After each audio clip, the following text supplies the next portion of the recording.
Broadcasting live from sunny South Florida, this is KMA Talk Radio. Life, liberty, and the pursuit of fine cigars. Your KMA crew, the Italian Scallion, Paul DeGracco, Alex Tavella, a.k.a. The GOAT, and always telling it like it is, Honest Abe. I like to smoke them like the Winston Churchill, like John Kennedy, yeah. Remember Coach Red Auerbach, smoked up for victory, yeah. Well, you can take my wife, you can take my car, but you can't take my big cigar. My cigar.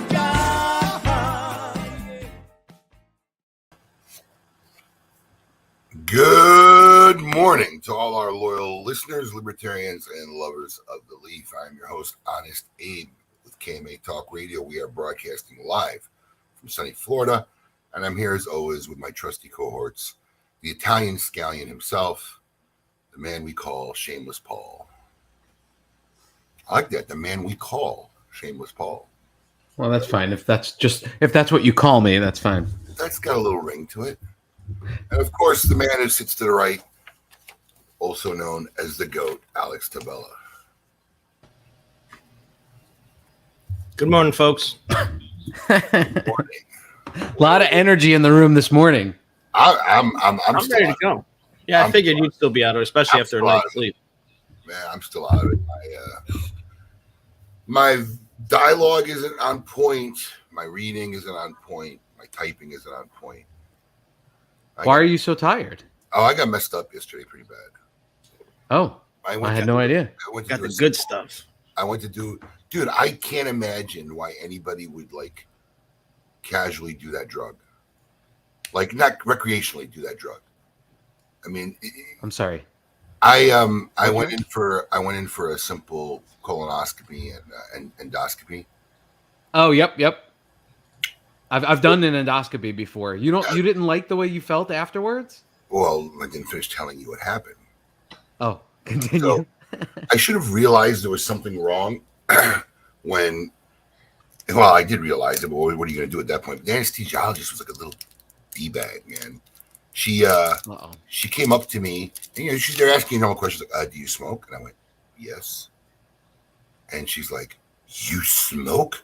And I'm like, "Yeah." I mean, like, what are you really going to tell me? And all the procedures you do, I'm the first smoker you've come across. But like, she Right. took it like personal, right? So it ends up that they told my wife because of my tobacco use, the anesthetic didn't take as well as it should have taken or whatever. So they dosed me with ketamine. What? Yeah. Party on. I woke up like, have you seen Wolf of Wall Street? Yeah. You know the Lululemon scene? Yeah. No. That's how I woke up. Oh Couldn't my talk. God. Couldn't put words together. And I told my wife, don't come. When I wake up, I'll call you. You come get me. Yeah, I'll be fine. I was supposed to be out of there in 15 minutes. I was here for an hour and a half plus. And then how they sent me home, I have no idea. How I got home, I have no idea.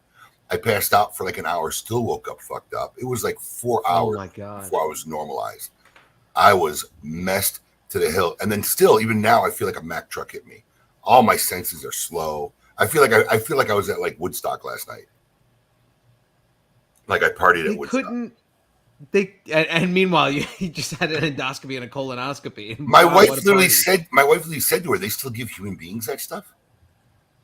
I mean, I didn't know that they use that in medical professions. Oh yeah. dude, You I know, was hallucinating. Why couldn't they just dose you with more of what they were giving you to put you to sleep? Do you think I had any time to ask any questions, bro? I wasn't conscious till like 3 p.m. I was home. 2 p.m. Oh my God. So you're coming off a bad trip. Bad. And the worst kind because the one you didn't expect. Right. Right. Yeah, you had no time to mentally prepare for it. No, man. I woke up messed up. My wife said I got on the phone with her. I don't even know how I used the phone.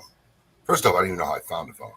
Says I called her to come get me. And then she's like, I'm on the way. And then I called her back like literally 30 seconds later. Where the fuck are you?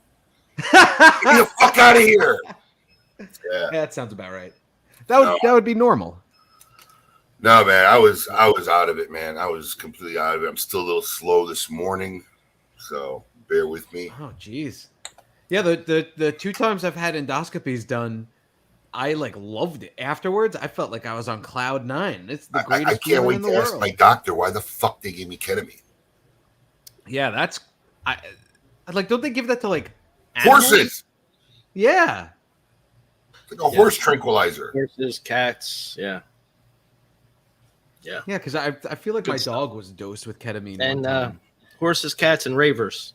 It's a rave drug. Right, yes. Well, Yeah, I know plenty of special My K. wife was special telling me K. about the K-holes. I was like, Yes. what's a K-hole? Yeah, you were in one, my friend.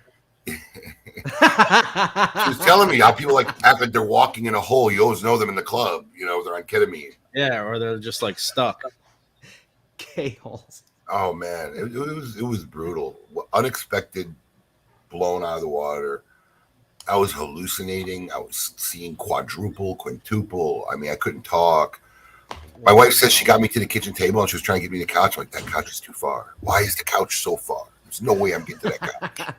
In your living room? Yes. You know, it's interesting. Like but 5 feet.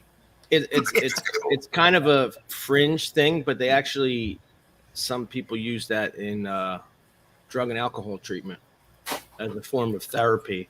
Depression, I read about it too. They give it in lower doses, and with a therapist, kind of, you know, you're in this some semi-trippy stage, and they kind of will get you to open up a little more. But it's kind of I guess I could see that because it takes your mind away from the DTs if you're going through withdrawals. I guess that kind of makes sense. Part of the use is to kill your consciousness. It takes everything away. It causes complete consciousness. I was out like, oh. Sounds like my. So did you just? Yeah. Sounds like what? Your 80s. Sounds like my kind of night. Yeah. I don't like that feeling of like not like being removed from things. That's probably why I never got into drugs. But I don't like feeling like when I used to smoke pot, I would feel like I'm sitting in the back of my head watching the movie of my life happen without me. That's how I used to describe it to people. I don't like that. Not being. I can tell you, there's no way this woman microdosed me. She megadosed me, man. Because look, I'm a big guy. Even when I used to do like recreational drugs, I never lasted as long as anybody. I never got affected. Right. Even when I go to the dentist, the Novocaine typically starts wearing off before they finish drilling. I was whacked for 4 hours after this procedure. A little over 4 hours. Yeah, and you would think like she would, you know, obviously with your larger size, they could just dose you higher on whatever they were giving you. Why she was probably like, well, shit, I'm not waiting another hour for this son of a bitch. I'm telling you, with more she dose, was. So let's put him down. I'm telling you, I feel like I got whatever the term for like a hate fuck is for anesthesia. Hate fuck. I think I got hate anesthesia. You know. Yeah, I think so too. You know what? I think about that sometimes because even you ever be at work one day like doing a job and you're like, man, I just let's get this over with, get it done. It doesn't have to be the best. It just has to be done. Don't doctors do the same thing? Like they're in a surgeon. Like fuck, we got card game tonight. I got to get out of here. Like it's good enough. Let's just finish it up. I think about that because people think that way. I feel bad for the nurses when I woke up. There was one lady from New York. She was super tolerant, super nice, man. She's like, you're going to be loopy for a while. Hang in there, babe. She was talking me down for everything. Did they strap you down? No. Strap me down. I could barely move. I couldn't walk to the car. Strap me down. Maybe that was the point. They tongue was saw barely you coming in. My tongue was barely working. It was really funny because when I started talking, I was totally mumbling. Wasn't making anything. And I wasn't sure, am I talking that way or is my hearing fucked? Right. And then I realized I could hear the nurse normal. So no, I'm sounding like an idiot. Oh, so it was you. Yeah, I wasn't able to talk normal. The real question is what actually happened was, you know, we knew that Abe was contemplating coming in the office after the procedure. Yeah. So we made a little dose him up good. Keep him out of here today. I wish we had some kind of video of this. Well, you know, like I told my wife, I'll just call you because I got dropped off at 6:15. Then she had to go drop off the kids. I'm like, just go home. Had you done a colonoscopy before? Or is this your first time? Okay, so yeah, I was gonna say. And they did both. Maybe you just knew. They did the endo and the colon, but I talked to people. It was no big deal once you're done, whatever. And I literally told her, I said, the worst part is getting prepared for it. The worst part is getting prepared for it, I hear, for the colonoscopy. Well, the most agitating thing was really not eating all day. Fucking Alex coming in my office every fucking 20 minutes eating a bowl of food. I finally kicked him out of my office. Like, literally, how many fucking meals can you eat a day? Like, I'm really like, I'm trying not to focus on not eating. It was funny because I walk in the office and he's like, can you fucking not? And my first instinct, I was about to get pissed off. He was like, can you not fucking come in here with food? And literally I went, I sincerely apologize. Yeah, like he turned around and goes, I could tell as soon as I started saying, will you please stop fucking coming in this office? And that's all he heard. I saw his face and said, while you're eating food, and he went, no, I'm sincerely sorry. No, sincerely. I really am. I'm sincerely sorry. See, I would have walked in with a pub sub after that. Bro, that was really the hardest thing. And then I go home and my wife chooses that night to make like a fucking killer dinner, right? So I'm smelling this shit and whatever. I can't eat nothing. And then I didn't have to drink my first drink till 6 p.m. And then like it really the shits didn't kick in like for like 3 hours. And then you had to get the second one at 11. So then I woke up like almost shitting in my pants at 4 a.m. Yeah. You know. Look what we do to ourselves in this country. For those of you who haven't reached 45, enjoy it, man, because getting old sucks. Yeah. Now, how old are you, Paul? I'm 39. Yeah, they start the testing now at 45. Yeah. I think I probably would go earlier because it is in my family. Oh yeah, then you probably start like at 40. A cousin. No, when I got my checkup, I thought I was due. They said no, 45. So I was like, cool. Got 5 years. I've had an endoscopy done though in the past. It's, it is what it is. They put that blow up doll thing in your mouth. Did they do that to you, or I was out of it? That's a clip I'll be saving. They put it literally like a plastic pipe in your mouth, so your mouth stays open like this. That's also a clip I'll be saving. No, I mean literally, I was in the room. The last thing I remember is they put an oxygen mask on me, and then I woke up in complete utter delirium. Meanwhile, as soon as she saw you close your eyes, she's like, "Fuck this son of a bitch! I'll show him for being a smoker." And they literally said to my wife it was because I was a smoker and my size that they had to do it. I don't know. I feel like we should ask some physicians. I just think there's a million other things they could have done other than horse tranquilize me. And then I really don't know how they got me out of that hospital, how they discharged me. I don't know how my wife got me in the house. God bless her. But after I was going to say, how did she get you in the car? Like, were you walking? I was really slow. She's like, it took forever, like one step at a time, and I was wobbling and like swaying everything. Any of the neighbors, Brandy's fearing for her life that you were. If any of the neighbors saw my wife walking into the house at fucking like 10 o'clock on a Friday morning, they all at 10:30, 11, they all had to think like she went out to the bar and got me from a drunken stupor. Like literally. Just rolling you in the house. I might have footage of that on my house camera. Yeah, I bet you do. Coming in. I'm gonna go look for it today. I bet you I got footage on my house camera of how long. I'm sure of you at least going up the driveway and walking in the house. That's gonna be classic. No, I'm sure I got video of it. I might post it on KMA if I find it later. But look at my eyes. My eyes look like I went on a bender last night. Yeah, actually, you do. You look like you. I'm a little glazed over. Yeah. Wow. Jeez, and I thought I had a crazy couple of days. I guess not. Yeah, how was your Fridays? Well, Alex had his own little universal catastrophe. I did. We had a little How catastrophe, but we had some website issues, which actually wasn't our fault. We had a Labor Day sale. We had a Labor Day sale at launch yesterday. Yep. We had the remaining Mashugana drop from the Dojo Rocky Mountain Celebration Festival cigar. We had 150 of those to sell. People were waiting. Why'd you do that? Back Hot Weekly. I accidentally did that. I think yesterday was the first time we bought back Hot Weekly deals for a while. Yeah. And then I guess the credit card processing company had, what do they call it, Alex? Had like a blackout or a server blackout. Can you imagine? No, that does happen. I've heard of that. And it's just like, this stuff would never happen at like a Tuesday night at 11 p.m. when nothing's like really going on the site. It has to happen at noon on a Friday when we just dropped a Dojo release in the middle of the Labor Day sale. Yeah, and this is when they have an outage. So it was like, all hands on deck, damage control, get on the phone, get the web developed, get everybody. So, I mean, we handled it fairly well, but it was, it was a good start to the. We got lucky, really. Our Cigar of the Month Club saved us. When we switched our processors earlier this year, we were too afraid to switch over the Cigar of the Month Club because it works like on a separate system because it's an auto billing, the subscription, monthly subscriptions.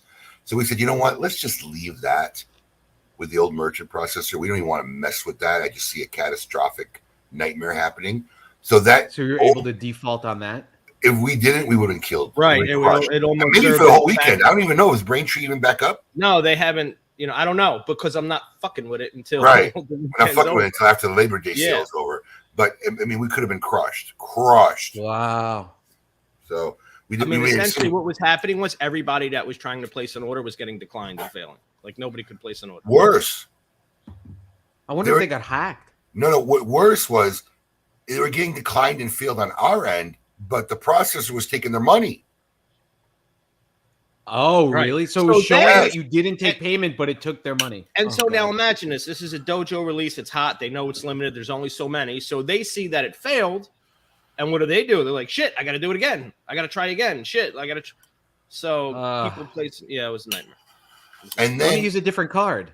and then we're afraid because it's going to sell out because when since they're being charged, our back end is recognized as a fail. It's not taking out inventory.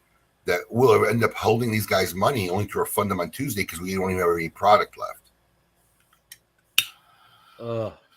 Because some of these guys may have not seen it failed, just went on a quick assumption and kept going. So it was a nightmare yesterday for Alex too. You're the only one that was like in Disneyland yesterday, Paul.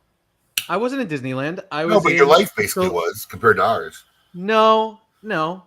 We I have tell two us- sick kids Tell in us the the house. Croco horror story of yesterday. It's not a horror story. We got a call halfway through Axel's school day that he had to come home because he was complaining of ear pain. I brought him to the doctor because I was off yesterday from my day job. I was still working with my stuff, but went to pick him up, took him to the doctor. Stephanie was working, and both of them are sick now. And it's in the middle of potty training Eli, which is past due. I mean, he's 2 in a couple of months now, and he's been ready. Like he'll use the bathroom once in a while, like before he goes in the tub, he goes on the potty, all that. But now we do it when we have like 3 full days and he just walks around bottomless that's what we did with Axel. In a day, Axel was trained. So Eli has had, knock wood, no accidents since we took him out of a diaper yesterday morning. Actually, he had a pull-up on last night for bed and he did pee in that, but it's just stressful because every 20 minutes you got to put him on the pot. So that's why I was hoping to God that we'd definitely have a show today. So at least I get a couple hours relief from being on piss watch.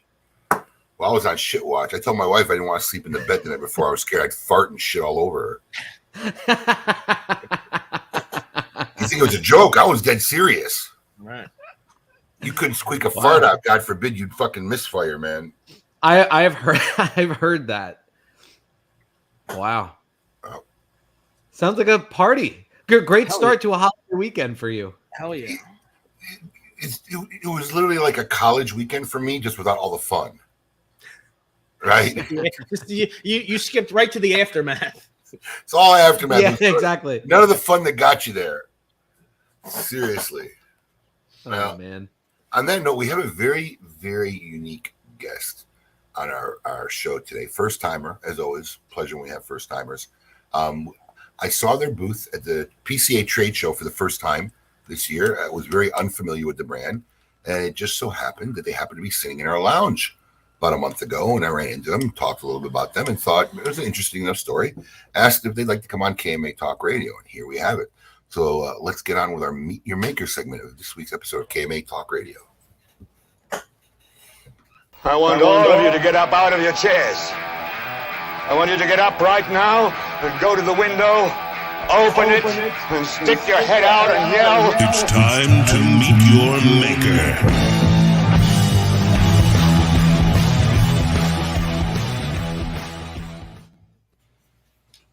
And joining us for the first time on KMA Talk Radio from Drunk Chicken Cigars, it is Desiree Sylver. Desiree, welcome to KMA Talk Radio.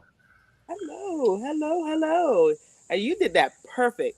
Half the time, actually more than half the time, somebody either messes up the name of the company or messes up my name. But you were on point. How do you How mess did up we mess up your name? Well, how do you mess up Drunk Chicken Cigars? They say drunken chicken. Drunken. I was gonna, yeah. What do they think they're ordering off a menu? I always tell them we're not drunken yet. We're working on it. That's funny. We're just drunk. So, Desiree, you're the founder and CEO of Drunk Chicken Cigars. Obviously, a lot of people are probably seeing you and hearing about you for the first time. Why don't you give us a little backstory about you, what you do, and how you got into cigars and how you got into starting a company called Drunk Chicken Cigars? Um, well, I'm Well, I hear Desiree. them. Ah, what's in the chickens can hear my voice now. I was sitting backstage and they ran away. I was like, oh my gosh, I'm not gonna get them here. But as soon as I started talking, they all flocked to me. So that's why I keep looking down because one of them's gonna be on the table in a minute. So when that happens, don't be scared. or I But I have a chicken farm, a small chicken farm. Normally, I have anywhere from 25 to 30 chickens.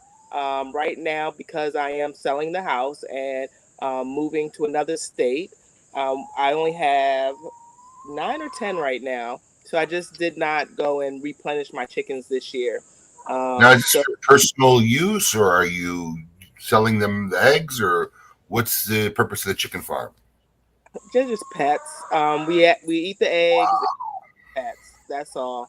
I love chickens. I know I'm the crazy chicken lady. Didn't think I would grow up to be that, but I absolutely love chickens. They have such personalities.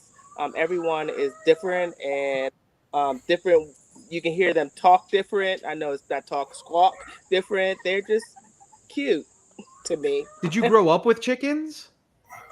So my mom is from Jamaica, and in the summertime, I would go to Jamaica, and my uncle has a farm, chickens and cows, and my cousin has a goat Okay. farm.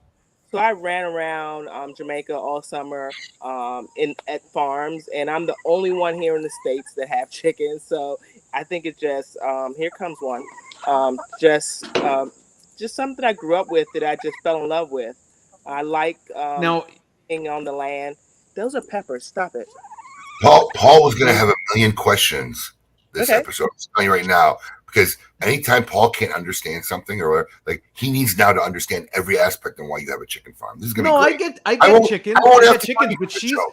Go ahead, Paul. but she's Go away. she's not in the country, right? Aren't you're in Maryland? I am in Maryland, and here's one right here. Is it Oh, there you crazy go. still, or is she still in the Yeah, I country? don't. Yeah, I'm in Maryland.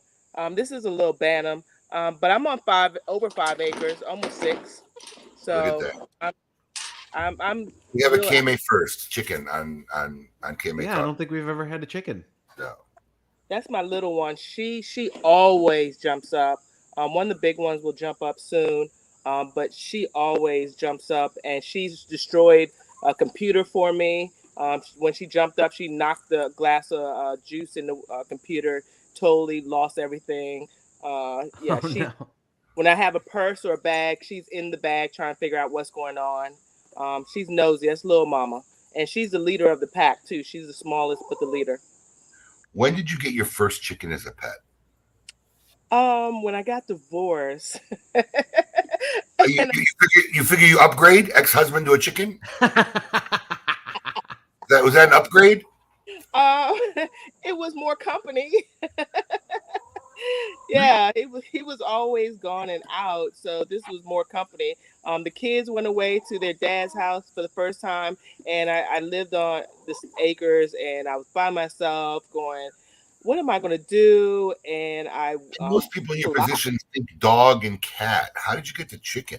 So I live near every other piece of land near me. This is old farm country. There's a cow farm over there. There's goats over here. There's pigs down the street. So I'm surrounded by farms, real large farms, and the farm store is down the street. So I'm driving past the farm store and it says, "We have chicks. Tell your peeps." All right, here comes another one. I'm gonna turn the camera because I don't want her to come so close because she's big. Where is she? Oh, Oh wow. Yeah, that's a neck and neck. She doesn't have feathers on her neck. I That's think weird. that's broke neck. They all have names. That's her name, broke neck. Huh. Broke neck. All right. And there's another neck and neck. She's a little darker, but she has that's ODB.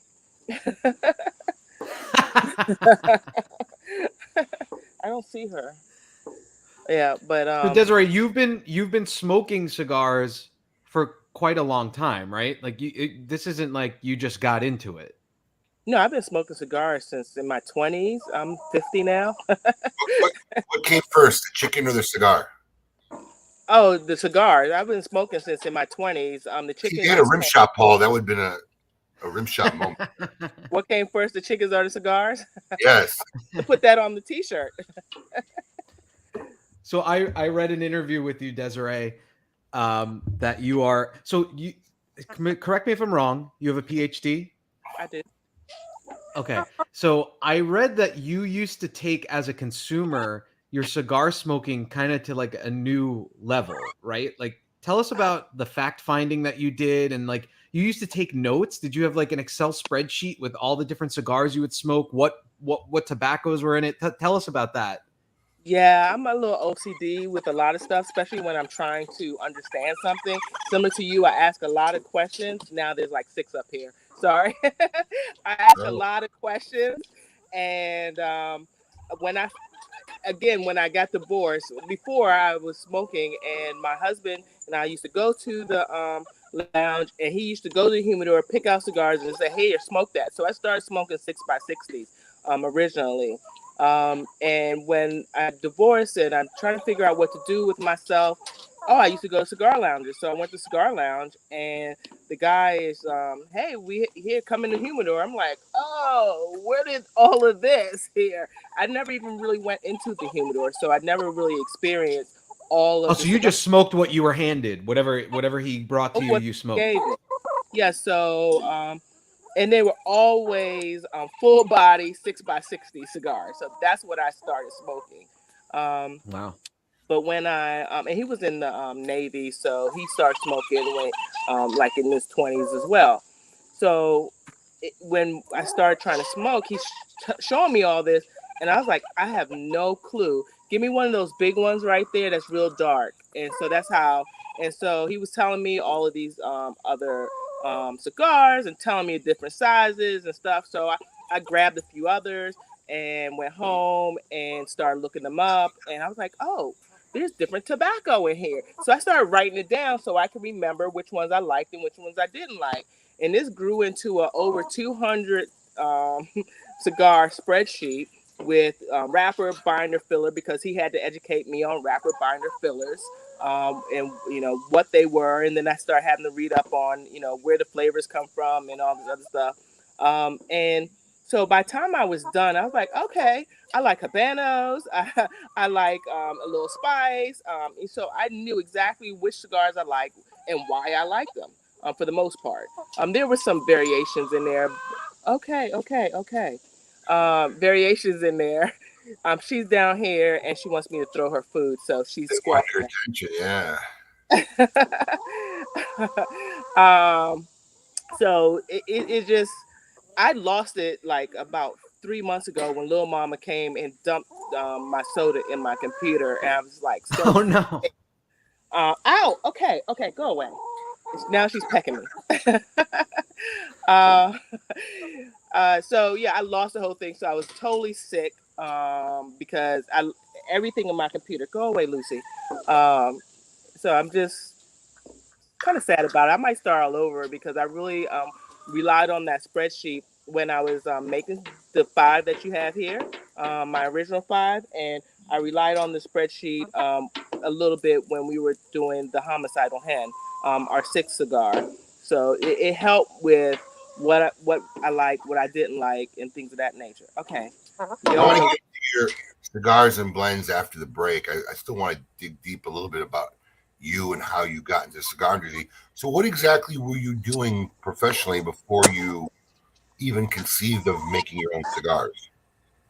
I'm a program manager for NASA.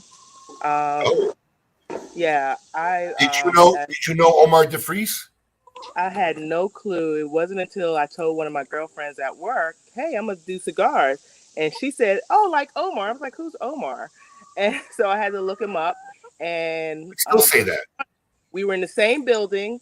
We were there a month difference because when I came to NASA, I think he was leaving. We were there about a month, and he was on the I believe 9th floor, and I was on the 6th floor. So, okay, little mama, go away. That was a great side shot right there. Yeah, it really was. I'm dying. It almost looked like a computer effect. Yeah. That was great. Yeah. Okay, so you're working for Nassau. You're an avid cigar smoker. At what point do you get it in your head that I'm gonna make some of my own cigars? Yeah. Okay. So I didn't. It was just to make cigars for myself, not to sell cigars. That was never the Were you intent. inspired by that because you weren't happy with what you're smoking, or were you just curious as to see what you could create for yourself?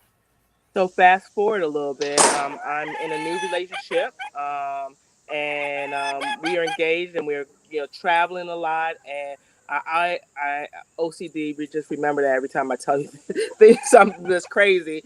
When we go places, I used to write down all of the cigar lounges and shops in the area so that we can go and experience the cigar life in different places. So wherever Right. we were, I could bring up this, she can go, hey, let's go here, or hey, let's do this, or so we were in Florida, and I said, hey, here's a cigar shop that I looked up. It looked very interesting. They roll their own. Let's go. And it was like a little storefront for the most part. And when we went there, they were really accommodating. They were super cool. They were telling us about their cigars and how they roll them. And they had a one or two rollers in the front at the moment. And then when he said, I can roll any cigar you have. I said, well, what leaves do you have? And the guy was kind of shocked that I even knew, to ask the question. And so he started telling me about the leaves. So I had a little bit of knowledge because I had the spreadsheet on what I liked. So I told him what I wanted to roll. So he rolled it, and we smoked the cigar and absolutely fell in love with it. And I said, look, if I buy 200 of these cigars from you, can you give me a better price? He said, yeah, I'll give you a better price. I said, okay, I'm going back to my hotel room. We're going to smoke these cigars. I'll be back in the morning. So I came back in the morning, and he had about 50 of them done. They were rolling them. I said, look, I want to do some other blends with you because we both smoke cigars and they're getting expensive. If I promise you 500 of them, can I get a better deal? He said, yes. I said, okay, we fly home in a couple of days and I'm going to call you and we're going to work out some blends. So, I'm smoking 2 to 3 cigars a day. He's smoking 2 to 3 cigars a day. And that's when we were like, one of us has to quit because our smoking habit is getting expensive. So we saw that this was a way to have quality cigars at a better price point for us. And so we worked with the guys at the shop for about 6 months, maybe longer. And we came up with the 5 blends you have here. The DCO, which is the full body, which So when you created these 5 blends, you Mhm. created 5 different blends for your own personal consumption. for the 2 of us. Yep. Because I like to smoke different things at different times for different So reasons. did you give him an order for 500 of 5 different blends, or 100 of each blend? Oh no, we had 100 of each blend. Okay. Yeah, we had 100 of each blend to start with, and it went from that to give me 200 of each blend, and then went from that to hey, we're starting a business. Now, when you went up to 200 with each blend, was that because you were consuming more, or did you find you were giving a lot away? Giving a lot away because when we go to lounges, people say, "Hey, what's that white band with the number 1 on it or number 2?" And oh, this is just our blend, something that we created. Oh, here, have one. And it would just we just go to the lounge and people ask, and we just gave it to them because we had 100 of them. It was no big deal. So we really loved them, so we re-upped to 200 of each, and we didn't have a place for it. So those old refrigerators you have at the dorms. So I Yeah. had a couple of those, and we stuck them in there. And we decided that hey, we didn't have enough room, so we underneath the steps we put a door and drywalled it in and created that as the humidor space, and took the kids' old toy box and made from IKEA, and that was our shelving and stuff in there. Wow. Creative, yeah. So we utilized that for a long time. And so no idea, like no reasoning behind it that you would eventually start a company. Obviously, this is just for personal consumption, for friends, for family, whatever. This for personal consumption, friends and family, people that asked. For the most part, it was never even thought, nothing close to, oh, we're going to start a business. It was just hey, these are great cigars. We get 5 of them, and we can smoke it, what we like, and a really great price point. What was the time frame between we're making cigars for ourselves personally and we're going to make this a business? It's over a year because I think it was 2017 we started, and we didn't actually. It took us about 6 months plus to come up with the blends. So we were in 2018, and then we decided. Then my friends come over, and we called the place the Drunk Chicken because they said that our chickens looked drunk while we're sitting there getting drunk. So we thought it was funny, and we called the place the Drunk Chicken. Welcome to the Drunk Chicken, and we put a big plaque up over there. And then we started to get the cigars, smoke the cigars. So it's about a year and a half before we even, thought about having our own brand. And then I had to research, could I even sell these? So I had to go to a few lounges and ask them, hey, would you sell this cigar? And I started giving them various different ones, and they loved all of them. And then I went out town and asked people, not just in my area, if they would smoke the cigar. And so they loved it, and so we started researching, hey, is this the right place to make the cigars? And we went to a whole lot of different manufacturers asking about manufacturing, and it just came back to, we love these cigars and the price point. We negotiated the price point down to where we could be able to sell them. Busted by Quentin Thornation. Oh, I didn't even see. Busted. You're on mute, Alex. Oh, have I been muted this whole time? I didn't realize. Yeah. Yeah, Quentin's in the middle of a game. Busted by Quentin Thornation. It's called castling, So- Quentin. So what was the catalyst, Desiree? Like, did somebody say something to you? Did you have friends that were like, you should be selling these? Why are you just hoarding them to yourself? Like, who pushed you in that direction? What was the moment when you decided, when you guys were like, maybe we should sell these? Yeah, actually, when we go away, Lucy. When we went to the cigar lounges and we gave them to some local friends that we hang out with at the cigar lounge, and they were, oh, you really should sell these. These are great cigars. I would buy it in a heartbeat. And we heard it enough that we started to research it. And they people started to push us. Hey, let me get another one of your cigars. You have any? I'll pay you for them. When people started saying they'll pay us for it, okay, we need to really look into that. Right. Now, are the current 5 blends are they still rolled at the original place where you went in and had your cigars made? Yes. Because you mentioned you talked with a couple manufacturers, so I wasn't sure if you changed where the cigars are being made.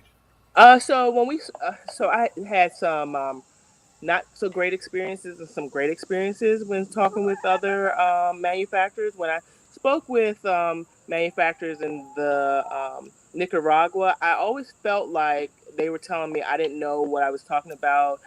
They could blend better than me, and I was like, well, I like these blends. Can you, I'll give you these blends. Can you do something similar? No, we can do it better. But I was like, how do you know you can do it better? You haven't even tried these. So it got really, really frustrating for me. So I was like, okay, forget you. And then when it was the Dominican, some similar experience. Oh, okay. We're going to stop that. Sorry. That was fun. That's fine. We asked to have the chickens out. We asked to have the chickens out. Right. Just so you know, Desiree, that's exactly how we have every pre-KMA meeting with Paul and his kids. You go, Actually, yes. we're totally used to this. Stop it. They come in like once because they want to say hi. My kids love Abe for some reason. They've met Abe a couple times in their life, and they're always like, is that Mr. Abe? Paul, we've had Paul, KMA I don't- meetings where you were cooking dinner and changing diapers at the same time. Yeah, well, that's when we delayed meetings. We were supposed to have it at 4:00, and we ended up having it at 6, and Stephanie was working. So yeah, that has happened. Yes. Hey, life goes on, right? Well, you asked for this. Get me shooing them because I fed them, so they have everything out the bowl now. So they are. Uh-oh. actually took it out the bowl, threw it on the ground, and now they're coming back for more. I just want you to know that this is not an unusual feeling for us. We're very well versed in this We kind can of maneuver distractions. Absolutely. Yes. Oh, So, wow. so anyways, you were telling us some of the manufacturers were not receptive and they wouldn't really give you credit for making a blend and insisted that they could make a blend better than what you had designed. They could make it better. The process that I was using, they told me there's no way that I'm doing that. They are giving me something off the shelf. They did everything to tell me that what I was doing was wrong. And I was like, well, I'm doing it. So I'm just trying to figure out, are you able to, do it the same? And they were like, no, we can't do that. And they're not doing that either. I'm like, well, they are, because I'm there looking at them do it. I'm there watching them do it. What are they claiming they're not doing? So our experience, what's different from Drunk Chicken Cigars from most manufacturers, wholesale manufacturers, that we are giving you the fresh rolled experience. They're rolling cigars within, you're getting it from roll to your shelf within 2 months to within 2 weeks to a month, where most companies want to have it 6 weeks, 8 weeks before I would even get it, and then I will be able to send it to you. So I'm getting it right away, where they're saying, no, you're not doing that. I'm like, yeah, we are. So they're saying, no, they couldn't do that. Okay. Come on, you're coming.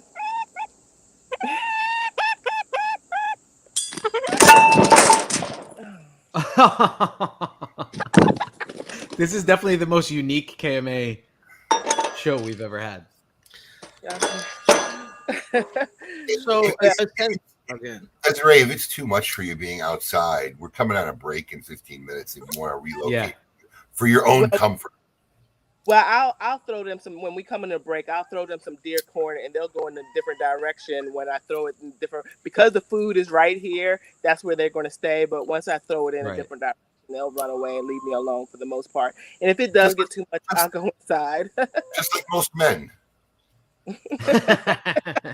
Could have distracted them. Yeah, throw the food in So you're saying that the manufacturer that you're using now rolls the cigars, you have them immediately. They don't sit to rest anywhere, or they don't take a period of time. I assume the tobacco's already fermented, right, Abe? At that point, when they're rolling, we're either buying it or we're resting it ourselves before we roll them. So we buy our tobacco. 90% of it's from Oliva Tobacco right now. Oliva Tobacco Family. The tobacco family. Yes. Who we've had on the show, great guys. We need to get them back on, actually. Yes, you know what? They randomly I talked to them about a month ago because they asked me a question about one of the guests we had on. So I'll reach out to them. Yeah. So 90% of our tobacco is from Oliva Tobacco, and so we roll right there. We are looking at other sources. Our Mexican San Andreas right now is coming from Mexico, so we do have to rest that before we roll. But the other ones, because we're buying it already fermented, we're good to roll. Where are you doing all of this? Are they doing it at that shop for you? Yes and no. There's 2 shops now, and there's 9 rollers versus the 2 rollers, and we're cranking out close to 200 boxes a week now. How many stores are you in? Close to 400, if not over. I stopped counting. And we're in Europe as well. And how long have you been selling your cigars? We started our first exact sale was January 22nd. We delivered our first 2 stores on the same day, one in Alabama, one here in Maryland, 2019. Oh, did I say that? 2020. Okay, stop it. The year of COVID. The year of COVID. Year of COVID. Yeah, it started in COVID. Wow. That's very impressive. Yeah. Right now we have such a backlog, and it just continues to grow and grow. So I am trying to. I know we're going in the slow season right now, so I'm very, very thankful for that, because we'll be able to catch up on all our back orders. but also I'm looking at, okay, we need to get either more rollers or we need to figure out other manufacturing options.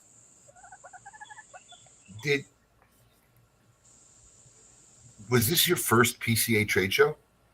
No, it was my second. So you were there the year after COVID in 2021. Okay. It really is a very impressive. Paul, I mean, I'd be shocked, but you wouldn't happen to have any imagery of the boxes loaded, would you? No, but we have this. It almost it's.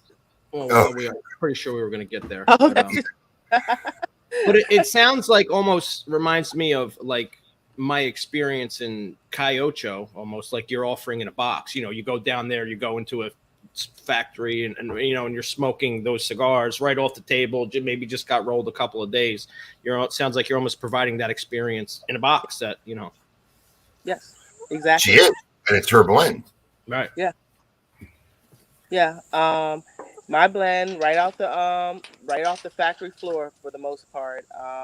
And it really, especially since PCA, I get cigars delivered weekly, and well, we have a distributor now, so the distributor gets cigars delivered weekly, and and they're shipped out the next day. They're gone. So I have a question for you. So, in all my years of seeing cigars being made and being involved in, you know, developing a couple blends and wines, I've just always seen it that cigars have sat before they shipped it. Even when we made our Raji cigar, we drove down 7 months before the cigar was released, and I showed my dad where the cigars were being aged in the El Detente Bronze factory here in Little Havana. What gave you the notion that it didn't have to be that way, and why do you think that every other manufacturer kind of does let the cigars melt and age after being rolled for a certain period of time? And why do you think that that's an unnecessary process? I didn't say it was an unnecessary process. I just said this was okay. So I think well, you know, listen, I've met a few people who said that they enjoy a cigar right off the rolling bench. There are some people that feel that that's not ready to smoke, but I've met many people. I met many people in my career who loved to have a cigar right off the rolling table. Yeah. So when I had the experience of having it right off the rolling table, that the time that I had it with the guys in Florida was the first time that I ever had it. I felt like the cigar, and here's one that's less than a month old. I felt the cigar wasn't hard. Can you see it? Yes. Okay, I felt the cigar wasn't hard. I liked the feel of it. I liked the way it smoked. I liked everything about it. This is Sweet Dreams when I was smoking it. So it's a different experience for me, because when I go to a shop and get a cigar, it seems to be harder. The smoking experience is not always the same for me. So this is what I enjoy. I made them for me. I never made them to sell. So when people buy them, I tell them, hey, these are fresh rolled cigars for the most part. This is what you're getting. You're not getting aged cigars. So I'm not trying to deceive anybody. This is just what I enjoy. So I'm giving you the experiences that I have. And the biggest pushback you got from any other manufacturer you talked to was they just didn't want to send you cigars that were rolled right away. Exactly. Well, that was one of them, or I didn't know what I was doing because I wanted to blend my own. I never wanted to have somebody else say, oh, here's something that I had this experience quite a few times. Well, we have some great cigars on the shelf that other manufacturers didn't want that we could send you. Well, why would I want somebody else's losing cigar? I want to blend my own cigar. And so that I've had many of those conversations. I want to blend my own. Well, I can blend it better. We have a master blender. Yeah, okay. I mean, he could blend cigars for himself. But if you're going to blend it for me, I want to blend it. And so it became such a headache. I just said forget it. And I even looked at some other manufacturers here in the U.S. And it just for me, it was they were a win all the way around. Easy to communicate, easy to deal with. I just couldn't ask for a better teammate right now. I guess part of my question here at this point is, if you were already making cigars blended for you to enjoy personally, what was the reason in even going to talk to other manufacturers about making the cigars that were already being made for you, which you knew you liked? Well, I guess I'm a researcher in nature. You never just go with the first quote. You always have to have 3 quotes. You also have to make sure you have the right price point. Just because I love these cigars doesn't mean that I won't love something else. I love other cigars. I smoke other cigars besides my own. But I wanted to make sure that I had the right fit, because if I'm going to do it, I'm in for the long haul. So I'm going to have to deal with that person or that company for a long time. So personalities, I don't want anybody that I'm going to have a difficult time every time I need to talk to them. I want to be able to have an easy conversation, right price point, and the right blends. And like I said, I'm a researcher at heart, so you always have to have more than one quote. It's actually a very common mistake of young entrepreneurs or beginning entrepreneurs. They get locked into something and think that's the only way things can be done. So kudos to you that, you want to go out and see how other things could be, what your options were. I always like to keep up with demand. It sounds like demand is kind of, you have back orders now. So I guess it behooves you to look at other options to make the cigars the way that they're being made on a larger scale. Right. And that's what I'm doing right now, is looking at, all right, so I have these 6 different blends, and it equates to 14 different faces. And with 14 different faces, that means we have 14 different cigars, sizes, blends to make every single week. And it is becoming, we're not keeping up with demand right now. And that's because we have such a back order. And so now I have to do more research again, and open up my book. If I had it, it's no longer in my computer because of the chicken. But try to remember who I spoke with and say, okay, who were like some of the top runners, and can we have another conversation? Because hopefully they can see, okay, I'm successful at what I'm doing. So we have another open conversation? So that's kind of what I've been having, those type of conversations lately, because I know where I am, and I know that I have to come up with other avenues, something different. Do you talk about, I don't know, and maybe I'm stepping on some, do you talk about what store this is, who manufactures the cigars, or no? I do not. The number one it's in Florida? It's in Florida. That's all I ever say. And everyone says Miami. No, it's not Miami. And then they go with Tampa. No, it's not Tampa. But that's as far as I go. But the reason, so it's not in Miami, and it's not in Ybor. No. Wow. Okay. And the number one reason I don't tell is because as soon as I say it's in Orlando, which is not, but if I say it's in Orlando, everyone's going to be they'll know who. And then they're going to start trying to get their thing manufactured, which they will accept. But I'm already in the back order, so I don't want to create more of a backlog than I already have. So hopefully one day we can become full partners, and I can say, hey, this is, X, Y, and Z store that we jointly own and we're jointly doing together. That's what I want to do. And I've approached them about it, but we'll see. We have a question about the country of origin, but I figure we'll talk about that after the break, right, Abe, when we talk about the blends specifically? Yeah, Well, yeah, sure. You're selling your house. I assume you're selling it because you're moving to Florida? I am. There you go. Get out of that cold, girl. Well, get out the cold and get serious about my company. Like I said, I told you what I wanted to do. So if I'm going to do that, I need to be serious about it. I need to be where it is. I need to be part of the making of the sausage. She's absolutely right. Many, many years ago, I wrote a treatment and we had a pilot episode for a show that was actually called Kiss My Ash. We met with Damon Wayans and Don Rio, his producer of My Wife and Kids and MASH at the time. Went out to Hollywood. We met in actually Little Italy and had a dinner at Rayo's with Damon and his father. And it never happened. And I said, really, kind of one of the reasons why it never happened, I guess, is really kind of got to be out in California. It's really hard to do those kind of projects from Florida. when everything's happening over there. So kudos to you. I think it's going to be a great move on your part.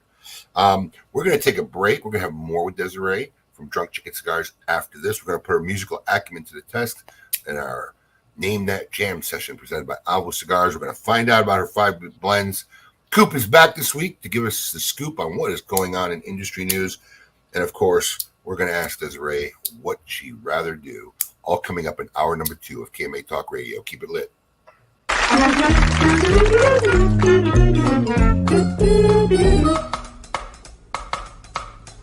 Phenomenal. Phenomenal. Phenomenal. Phenomenal.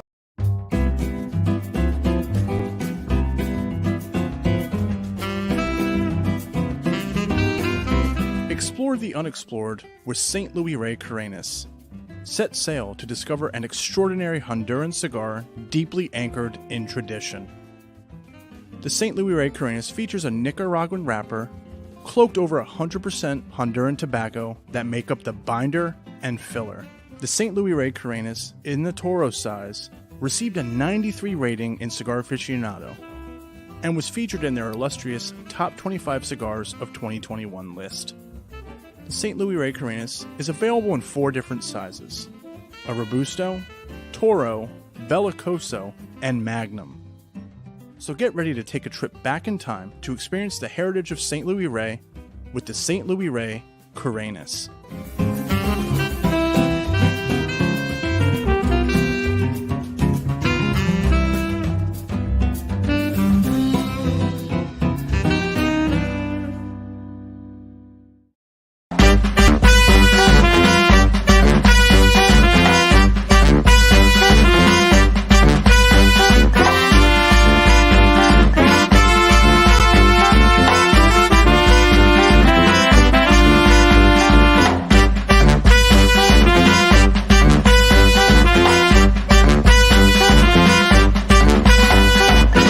Phenomenal. Juan Cancel in perpetuity, now part of KMA Talk Radio. On his stage here. He's like a KMA contributor now. He is a KMA contributor. Actually, that Phenomenal is the best segment to go to break with. That should just be like, that's the time when it's break time. You should see all the Did you see all the comments when I played it? Everybody's like, "Yes, awesome." It's great. The KMA crew here, broadcasting episode number 473 live from sunny South Florida with our special guest today, Desiree. I didn't Paul pronunciation Sylver. Desiree Sylver of Drunk Chicken Cigars. Is she here? She's wrangling the chickens. She's wrangling the chickens. Yeah, she's wrangling the chickens. She's chasing chickens. I love when we have first time guests like this, man. It's interesting to me. It's cool to get to know her because, like, the more research I did on her, found out that she had a PhD. She works you told me she worked at NASA. I didn't know that. I didn't find that. Here she is. She's back. I'm telling you, NASA better look out, man. NASA better look out, man. It looks like they're having like a exodus of people getting in the cigar industry. It's true. So have you met or spoken with Omar since you found out that you both worked at NASA? Great question. I have. I met him at PCA last year, and we had a great conversation. He does this with me, and I'm just curious. Does he look down at you when he's talking to you a lot? He's so tall. Yes, he's a great guy. We've had him on the show a few times. I cannot find a lighter that works. Oh no! I always have a feeling he's talking down to me. What? He's like 6'6" or something like that, right? He's huge. Yes, he's huge. Well, we're going to start off hour number 2 testing your musical acumen. Do you like music? Are you into music? Yeah, I like music. All right, this is very simple. It's kind of like a name that tune Shazam thing. We're going to play 3 seconds of a song, Desiree, and we're going to see if you're going to be able to name that jam. And this is a segment brought to you by the fine folks over at Avo Cigars. Are you ready, Desiree? I'm ready. All right, let's see if she can name that jam.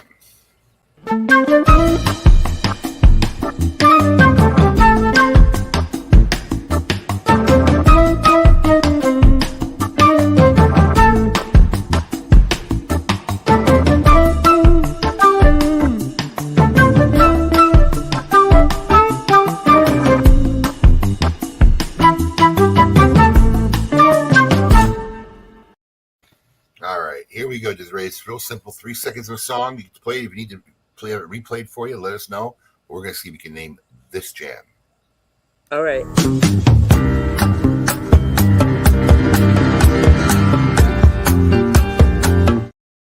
Oh, that's a hard. That's a No hard sound one. comes on when you guys go away. No sound Really? came on? I don't hear. No Let's try it sound goes again. on when you guys That's a go. hard Try one. it again. Okay.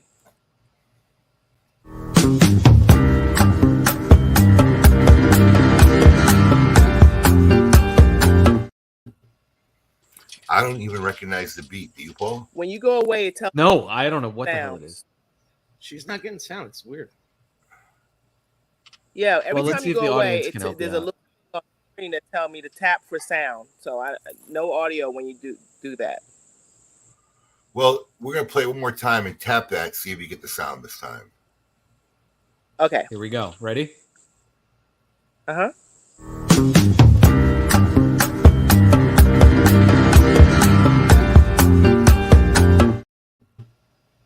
She's saying no. That's the first. Yeah, that's Well- the first time. But I have some people that are guessing. You want me to put their guesses up? Yeah, I wish I I would can have see heard their it. guesses. OJ's. Now, I know Sade. Smooth Operator, but that song, I have no idea. that song didn't ring a bell at all. Well, let's see. It's not in the Still of the Night either. Let's see what the song is. What they do? They smile in your face all the time. They want to take your place. The backstabbers, backstabbers. I guess they were right. They had a lot of people that were right. House guest Backstabbers. Well, Desiree, we can't say you really didn't name that jam because you couldn't hear the song, but it was the Backstabbers by the OJs. Once again, brought to you by the fine folks at Alma Cigars, eloquently making orchestral symphony music with cigars. Thank you, fine folks. Huh. I probably wouldn't have guessed it. So I'm gonna go with I didn't guess. I definitely didn't know it. Normally, like even when I don't know the song, I recognize the beat, but I just can't nail it down. I didn't even recognize the beat on that one. I don't know the song. Yeah, I know me the neither. OJs, but I don't know You that don't know song. the song? Never did heard the song. Never. You never heard the song either? You never heard Backstabbers by the OJs? No. Man, This is Alex every week when he picks an obscure song. How How do you not know your this? song? The Backstabbers by OJs. You know what? I'm fine. I'll just stick to Leonard Skinner every week, and you guys. Listen, I'll pick on a Obscure bet that I can name. Listen, I can name any Billy Joel song. I've had no complaints about your musical choices. This is just one I happen not to know. Yeah. You've had some really good picks. This is just one I just don't happen to know. But I'm not, I'm not. I don't it's put been myself. on TV too. I'm just surprised you've never heard that, Abe. You probably It's have. a huge. I don't put myself as a huge guy in musical trivia, but I could, if you gave me 10 clips like that of Billy Joel songs, I could Dan- name every single Dan said it song. must be a Philly thing. I wanted to say it, but I always say that. So I didn't want to. It might be a Dan didn't know it either. I guess. I mean, well, technically, the OJs are from Ohio, but the team that did the music for the OJs is MFSB, Mother, Father, Sister, Brother, from Gamble and Health, Philadelphia. So I guess maybe it is a Philly thing. Well, that was you Thank guys you. who don't know, Backstabbers should have their musical what? License revoked. Don't have a musical license. There's nothing to revoke. You guys Never know claimed. I can't fully pronounce words this morning. Like I just couldn't even Yes. say musical. I don't know. You came out like so jumbled this morning. Yeah, he's still a little If fogged. you- It'll take you a day. I am Yeah, so. if you didn't tell us this story, I would literally be like telling you should go to a hospital right now because I'm having a stroke. something seems wrong. Yeah, I didn't want to say it out loud. But Even the stuff that happened last night is like a blur. Oh my god. oh man. Oh, Well, Could be your anyway, wife. I'm telling you, that is some super, super strong stuff, man. I just can't fathom that they give that stuff to human beings or that human beings take it like willingly. I mean, I'm serious. I mean, I don't know if she like messed with me on purpose or give me like a mega dose, but that is just, I mean, it's been over 24 hours. I'm still feeling fazed by it. I know this isn't the topic of the show, but I just want to throw this out there because I have a colleague that went on a trip to do this, Would you ever consider taking ayahuasca? Hell yeah. Is that like peyote out in the thing? Yes. Yeah. Listen, But Paul, it's like peyote times 1,000,000,000 apparently. listen, Hell to me. yeah. Listen to me. There's a difference when you're going somewhere for a weekend and you're mentally into this and you're prepping and you're going to trip on something and have a good time than when you wake up from a procedure whacked out of your mind. You know, you go into a hospital thinking you're going to check out and go home. You know, like I told Alex, I might feel better. I might see you later in the afternoon. And then you come out whacked. Like the most whacked you've ever been in your life. I don't know, man. It sounds Yeah, dude, every listen, person I that I know called that him is yesterday at 12:30. I even asked him, his procedure was at like 7. I'm like, all right, that means he's been like chill for 3 hours. give him He some literally time. said to me, dude, I just literally came back to reality like 10 minutes ago. And Yeah, I still can barely walk. Yeah. I said, getting back to reality means I can complete sentences now when I talk. That was getting back to reality. I can actually have a semi-conversation. That's funny because your assistant texted me at one point and she's like, Abe's going to need at least till 4 to do the meeting. But I was at the doctor's office with Axel. And at 4:00, you still would have been loopy. Oh, like I said, I'm even loopy this morning. I'm finding myself talking and not being able to pronounce words a lot. Was he nice at least, Alex? He was Out of it. yeah, he was out of it. He was just very out of it. Because when Abe has a couple of I'll tell you drinks, about like when the it. drinks hit him, he's really like he's nice. He becomes but very this wasn't nice. a So I couple wonder of if he was. drinks. No, Tranquilizing a horse, literally. literally. Oh man! All I right. missed it. I missed it. Let's get back to the guest at hand, Desiree Sylver, Drunk Chicken Cigars. Now, we talked about in the first hour of the show, you have 5 different blends, and you used to label them 1 through 5. Is that correct? Mhm. Now, is that how you gave them to That your was- friends, 1 through 5, or did you actually start selling them with 1 through 5 labels? No, I gave them to my friends with 1 through 5. By the time we started selling, we had a name of a company because originally the name of the company was supposed to be Mad Dog, I think, or Crazy Dog, something dog. And I went to New York, just again investigating, making sure that I had the right place. Went to Martinez because that was another place that rolled cigars, and David there, and I believe they're doing their own thing now too. So kudos to them. And he says, "Well, what's the name of your company?" I tell him Mad Dog, and he goes, "Well, why is that? Tell me the story behind it." And I was like, "I don't know. I just need a name for the company." So he's like, "That is not the name of your company. You need another name." And Rico and I was like, he says, "It's got to be something that means something to you." And we looked at each other and said "Drunk Chicken" at the same time. And David says, "I don't know what that means, but that's the name of your company." And so he said, "Tell me the story behind that." So we were telling him about it, and it ended up. I said, "Well, let me see if the URL is available," and it was. So ended up being the name. Now, tell us about the 5 different blends you have. All right, so we have a full body, 3 mediums, and a mild. The full body, well, we have 2 full bodies now, so we have 6. But the first one is the Drunk Chicken Original. I'm smoking that one right now. It's our purple band. A lot of people just goes with colors. Each one is a different color. It's Mexican San Andreas with Nicaraguan Ligero filler. That's it. And it comes in 3 different sizes.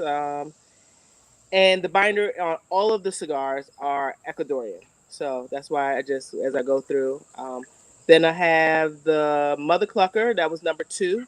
And that is Mother Clucker. That Mother Clucker, that's that rooster, Midnight, that used to fight me all the time. Every time I went to go try to feed them, he would try to fight me. And I would go, that Mother Clucker, get away, you Mother Clucker. Because I had kids and I didn't want to be cussing. And so I came in the house one day and my daughter said, "That Mother Clucker fights you again?" I said, yeah. So I had to use that name. The Mother Clucker is a Habano with Ecuadorian binder, Ecuadorian filler. Then we have the Fat Hen, which originally only came in the Shorty Torpedo because I made that one specifically so that when I went to work and NASA got on my nerves, I could go outside, have a 45-minute smoke, and go back in and not have to kill anybody. So I needed something to just to chill out and be by myself, and no one would be around because I'm smoking a cigar. So I really love that And the hen. But Fat Hen is one of your medium. It's one of your medium-bodied cigars. it is, yeah. The Mother Cluckers is like more spicy, more heavy on the cedar spice. The Fat Hen is mellows out. It has the same Habano medium wrapper, and it has the Ecuadorian, but it added some Dominican, so it smooths it out. Not heavy on the cedar, light spice, light cedar, really creamy, really delicious. Um, the and I like the Mother Clucker because I love the red wine and it that's cedar and spice. It's light spice. It's not heavy like white pepper. It goes so well at bringing out the flavors of my red wine. So that's why I enjoy that one. Um, then we have the Living the Dream. It is medium in strength, but it's extra smooth. It has the Habano light wrapper on it, and there's that one. I have a Lancero in that one, and it has all Dominican. It's a Bano Light with all Dominican, and it's real smooth, real light. Smoke is one of those ones that you smoke 3 or 4 cigars, or early morning, or you want to just not have something that's going to hit your head. But it is medium in strength when you smoke it. Um, and people that tell me, "Oh, I like only Cuban cigars," that one's for you. You just like a light smoke. And then I have the Sweet Dreams, which is a sweet tip cigar. It is a Connecticut wrapper with Nicaraguan, but that sweet tip gives it cocoa vanilla flavoring when you smoke it. It's So great in that the one's morning. a I sweet love, tip. That's a love it sweet with tip my cigar coffee. right there. Um, That one is a sweet tipped. yes, it's sweet tip. So it's cocoa, vanilla. Those people that like flavors, but not like it's a sweet tooth. It's not a candy cigar. It just gives you great mellow cocoa vanilla flavor. Allison, I was literally saying the same thing in my head before you typed it when she said cedar and spice. I was literally saying the same thing. Cedar and spice and everything nice. And Yes. what's left? How many more do we have left? I'm losing track. Sorry. Just homicidal hand is the last one, and that's the one that I The actually made. homicidal hen. Should we even ask Yeah. what the story behind this name is? I love the art. So um, hens normally don't attack, but I had a hen that would acted like a rooster would attack. So I was always you have your homicidal tendencies here, because anything that attacks me in my own house becomes dinner. So I typically will not at all harm my chickens. I love them; they're pets. But when you start attacking me, and I feel like I can't even feed you, then I have a problem. We have a problem. So yeah, she was homicidal, and so I just loved that when I said that's homicidal hen. I just felt that it was an amazing name, and so we used that one, and that one is a broadleaf, Pennsylvania broadleaf with Nicaraguan double ajero. It is amazing smoke. Paul, can you bring up the artwork on that band for a second? I had a question. Yeah. I'm looking at the ribbons at the bottom. You got the name homicidal hen. You have first on the left and ED on the right. What is that? First edition. Oh, first edition. Got it. Yeah. Now I see it. I thought maybe ED was part of a word I couldn't see. No, Is that first what she looked edition. like? Yeah, pretty much. That is actually a true picture of her, but I exaggerated a little. All the pictures on the bands are pictures of the chicken, except for the DCO. That's the only one that's not a picture of one of the chickens that I exaggerated, cartooned, and used as a band. The Huh. fat Now, hen was cool. fat. Yeah. The rooster is on the mother clucker was midnight. That's the one that always fought me. The homicidal hen. I just called her homicidal because she kept attacking, so she didn't actually end up with a name. The Sweet Dreams just had some chicks that were really cute that I just took pictures of. So yeah, I use the pictures Oh. that I take. Chickens. Michelle, I feel like I'm in bed for over 36 hours. Literally. But the show must go on. So Paul prematurely put up one of your photos from your trade show this year. He put up this chicken suit that someone was wearing at your trade show. How did that work out? I'm just curious how, did you get any feedback from other people at the show about this like sign walker in a chicken suit that was basically at the trade show? I thought it was pretty neat. I mean, I definitely saw your booth, never heard of your brand, saw your booth, saw the chicken. How did that work out for you? Well, good news, bad news, as always. There were people that told me, "Hey, I would never if I didn't see that chicken." It was great. I saw you from far away. Never was seeing your booth, and then I had a couple people tell me, I didn't take you serious because I saw the guy in the chicken suit. Oh, we just lost her. She just ran away. Yeah. How was that perceived by everyone else, Abe? Yeah, did you get any? Was there? Did you see it, Abe? I'm assuming. No, I saw it. I didn't think anything of it. I mean, I thought it was interesting. I mean, look, I'm walking around like a heat-seeking missile at the trade show. Right. I'm not.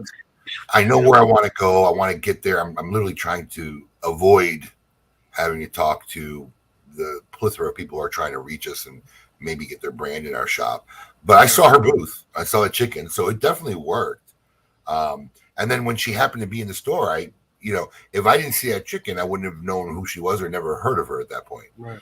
So it definitely worked. I mean, look, you at these kind of things, you have to do things differently. There's a lot going on. So I never look at an idea as a bad idea when it comes to stuff like that. It definitely worked out for her. But I don't think it made her any less relative or less plausible as a brand owner having a chicken. I've seen worse. I mean, what's the difference in a chicken in all the years when people had, scantily dressed women or whatever? Yeah, sure. Monte Cristo had the when Monte Cristo Platinum came out, they had basically a nude model in their booth that was all silvered up, that looked like painted. Yes, she was like pure platinum. So I don't see it any different than any of those tactics. In fact, it was probably I didn't know that kind of thing. Like I've never been to the show, so it was a little more friendly and Disney-esque and probably more towards Paul's quality, standards. I like it. Looks a little bit like the San Diego chicken. Yeah, a little bit. Desiree, do we have you back? Nope, we lost her. I just told her that she should go inside. Go inside where the signal is better. Yeah, that's what I was going to say. I don't see it being, I'm sure there's, plenty of other things that go on besides, Jewish State has boost blasting music and, so. Right. Kudos. She's back. So I'm on my cell phone now. I got rid of the iPad. This is better, way better. So, we were just saying that, like, was it something that was accepted by the rest of the, by the rest of the crowd because it's maybe not something that they've seen done before. But Abe kind of said that he recognized you because of that. Like he probably wouldn't have gone to your booth if he hadn't seen it.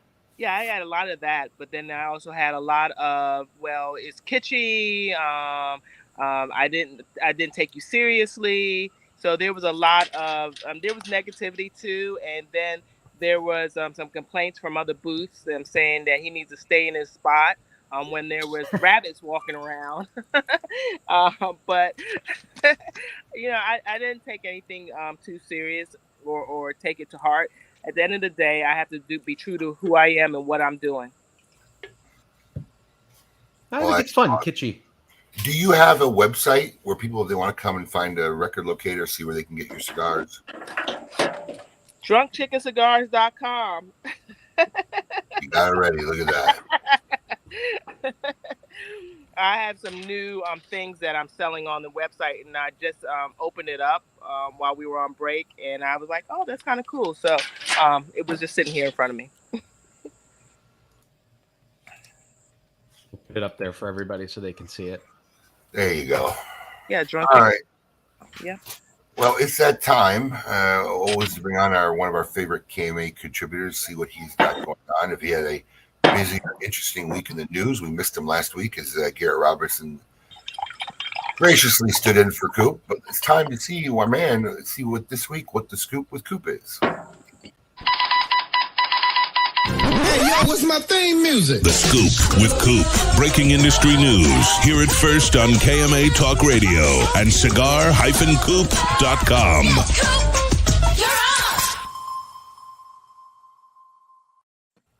There he is. Good morning, everybody. How's it going? Good. How you doing, buddy? You know, Abe, I had the colonoscopy thing, and I told them I was a smoker, and they didn't knock me out with that type of stuff. I'll just tell you that. Listen to me. You're like a quarter of Abe's size. But listen to me. No, Ronnie's texting me, like, cussing me out. Like, I had no decision in this. This wasn't a fucking choice. Totally. Yeah, I know.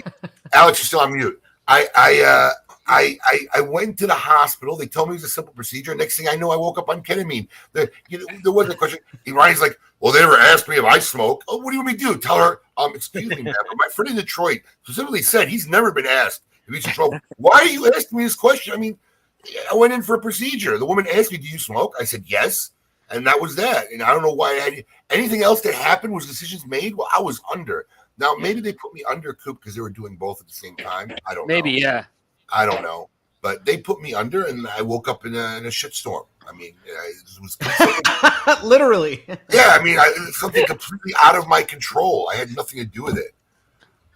Yeah, I had to have it also for a cardio procedure, and it was putting a scope in there, and it was the same thing. They didn't give me anything really heavy other than just normal stuff. So I am a little surprised still. So was that your first one? Was that your first one? Yeah. How do you think I felt? I woke up. Yeah. I was expecting to wake up normal. I woke up like Dorothy in the middle of Wizard of Oz. Listen, I still got to give you credit. You answered the bell last night. You were on with Saka. I mean, so. Good job. I mean, yeah, Steve can carry a show on his own. He's never at a loss for words. That's true. Yep, that is absolutely true. Yep. It's funny because I like now I'm a little bit more awake, but even like last night, it's just I'm going through reflex motions. Like last night's episode is completely hazy for me. I barely remember. I know I did it. I could barely remember doing it. Yeah. It happens. But I'm telling you, from the way I woke up and how long that lasted, I really think it was a spiteful anesthesiologist. I really do. I can't doubt you on that. I always get worried about something like my wife. Don't say something nasty because they're they could do something to you. I've never had that look. I go into medical things all the time. Do you smoke? Yes. Yeah. They ask a simple question. Well, what do you smoke? How often do you smoke? This one looked at me like I was like I might as well have been like a Nazi concentration camp freaking guy. I mean, like I thought she was ready to burn my bed while I was lying in it. Yeah, it was like a Seinfeld episode. I'm like, is this for real? Had you ever met her before? Maybe you got on her wrong side. I have no idea. My God. Oh wow. I have no idea. Anyways, other than my unexpected trip and colostomy, what's the news? What's the scoop? I can't even say it. What is the scoop this week, Coop? Well, all right. Some big news was made this week. And I gotta admit, when it comes to like single store releases, they don't really do very well on Cigar Coop, but there's always a few exceptions. And combine this with NFTs. The big news on Coop, and I can tell you it was big news on Coop. The NFT project being done with Smoke Inn and Tatuaje Cigars. So I know you guys talked a lot about it last night, but it made a lot of headlines on Coop. I couldn't believe the traffic I saw on this thing this week. It's funny because it is news because everybody's talking about it. We were even, we had Saka on. That wasn't planned. Saka started talking about it, asking me questions about it last night. Phone's ringing off the hook. And it's really funny because, I think a lot of people were thinking this was going to be a one and done and go away, but I don't think anybody could think that this is something to go away. I think it's something that, look, I mean, you had me on, I believe we talked about before. I just didn't get it. I was a non-believer in how this was going to work, how it was going to think, but it just goes to show you how people have thought this out more than we thought, right? Because we were talking about this last night. Mo, one of the guys who won, has, I think, probably one of the most brilliant system on how he's giving away his cigar. And Oh, he's it was brilliant. Brilliant. It's brilliant. Yeah. And he's going to make his whole investment plus back probably in a month. And then the rest of it's all gravy. So for me, once I saw the success of this, I was curious. You know, I mean, look, there's very little things that we were the first to do, right? We weren't the first to have a Cigar of the Month club. We just did it with a serious effort and made a really respectable one that people love. And we have thousands of members all over the country. We weren't the first to do a multi-vendor event. You know, our event has become the biggest, one of the biggest, if not the biggest now cigar event in the country. So, you know, there's a lot of original ideas. And, you know, anybody out there know, I mean, John Carney has actually been an aid in helping us walk through this. It's no secret. I mean, they didn't believe, especially if this was successful, that they were going to be the only people that would do it. But I think part of it is to have a product worthy of it, right? Yeah, I agree. And that you had it. Yeah. Right. You can't just do it with this or that. You know, this was our first micro release. It was an unprecedented 3,000 box single store release, which I think to date still has to be the greatest single store release ever in the history of this industry. And it was written up in Playboy magazine. There hasn't been any around for a long time. It's already has a secondary market. It's already been sought after by collectors. And let's face it, if you want to talk about anybody who was a rock star and is a rock star in this genre of releases and special releases and limited releases, Pete Johnson's the man. So it's a perfect storm for something like this. You know, we wanted, for me, like I haven't had that cigar personally, I think since 2017. I couldn't tell you last time I've had it. And I asked Pete at least once a year, hey, can we do a drop this year or next year? You know, it's always on a back burner. So for me, I think it's just awesome that now we'll see this cigar out every year in, you know, very limited amount quantities, but it'll be around every year. And I think for retailers, this is a great way for you to have something special where people are going to find you all over the country. If you're one of it's like the unlucky 13, right? You're going to be like the unlucky 7 every quarter of every month. So I think the model works.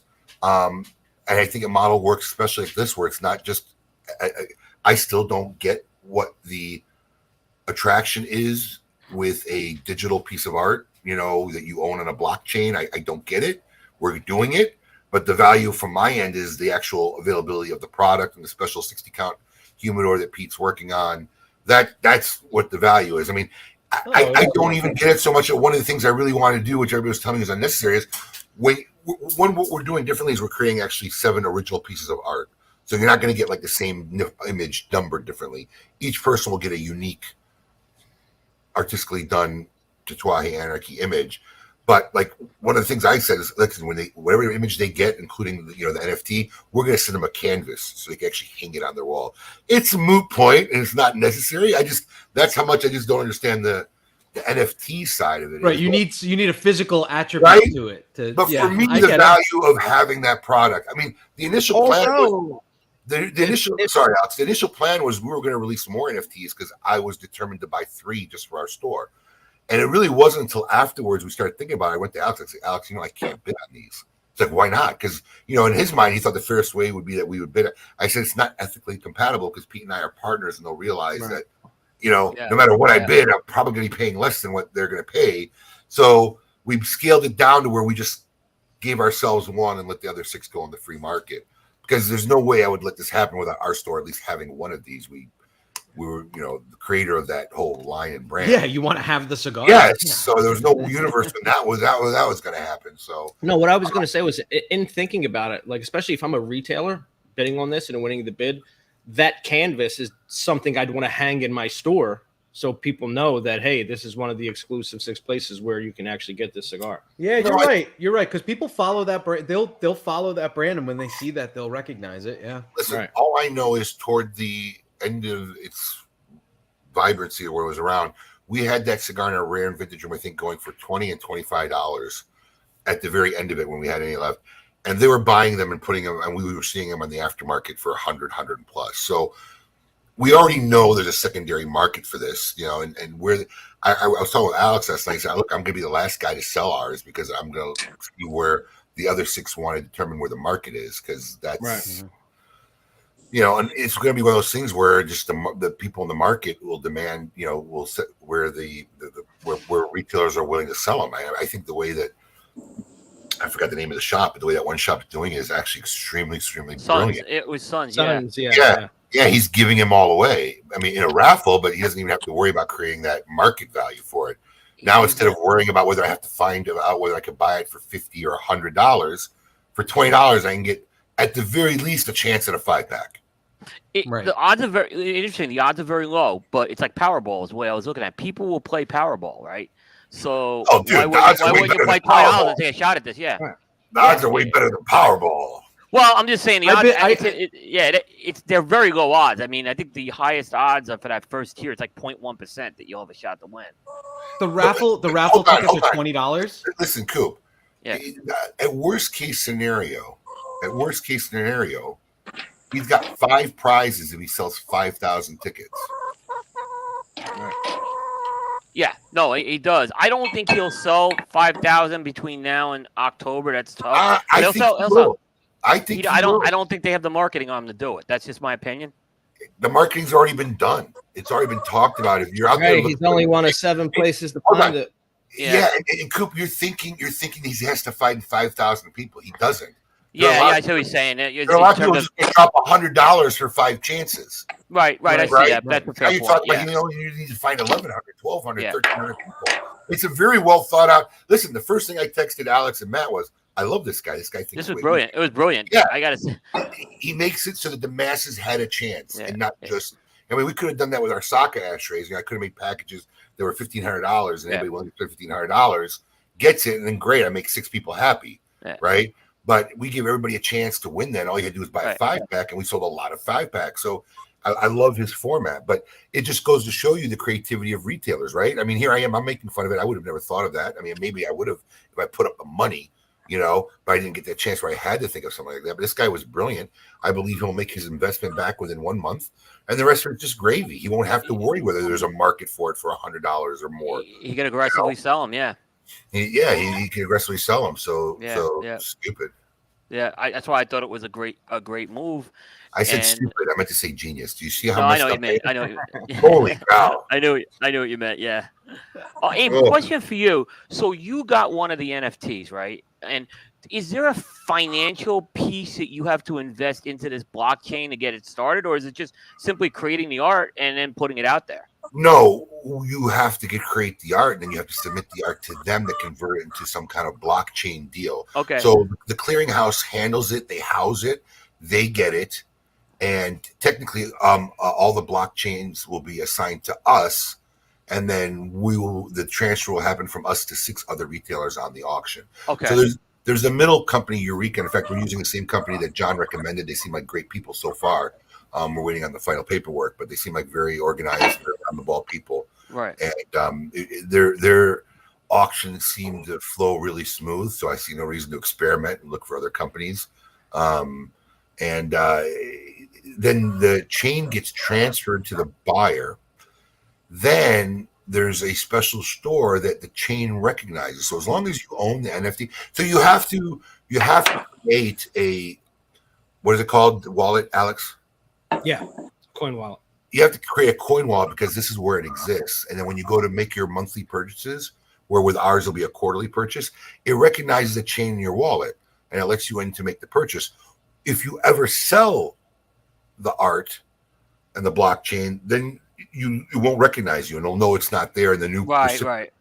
And the transactions also handled by the blockchain people. They handle the transaction time. It's very interesting, man. I've learned a lot just in the last 3 weeks of talking with these people and John and everything about how this stuff works. But it's out there. But one of my goals is I'm trying to really work with the art to create some really cool, unique pieces that people will really want to hang on their wall. It'll be looking cool. Yeah. I thought that was cool how you're doing the different pieces and you have the canvas piece to go with that. I thought that was cool. Yeah.